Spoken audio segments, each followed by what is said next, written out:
So we're going to start off with this little icebreaker. I often start my training classes with this icebreaker. What I want you to do is very simply add a single line to that to transform it into a 6. And let's take a look at that.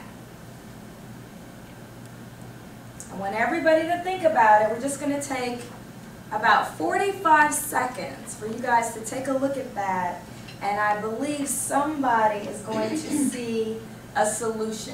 So let me tell you where this came from. I was on a plane one time flying to New York. This was at least 10, 15 years ago. And I swear to you, I always pick that one unlucky seat on the flight where I'm sitting next to that one crazy person who wants to tell me their whole life story. They want to know my whole life story. And literally, this guy was going on and on and on. And then he said, well, you know, you sound really smart. I think I just graduated from Georgia Tech at the time.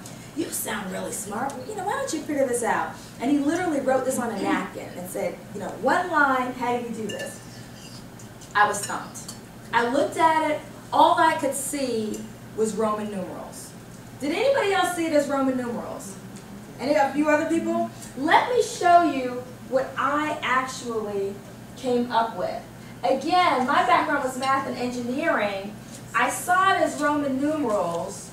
So for me, my solution, what I did was I made a line going straight across, and then I folded it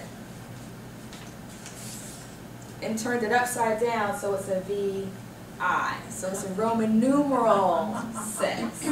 But that's not really the best answer. Oh. Somebody over here tell me, what's the right answer? Add an S. Add an S. How many people saw the S? And some of us are still saying, what do you mean, add an S? If you add an S to the front of it, it's S-I-X, which is 6. And then a third solution, if you add a 6 on the end, 1 times 6 is also 6.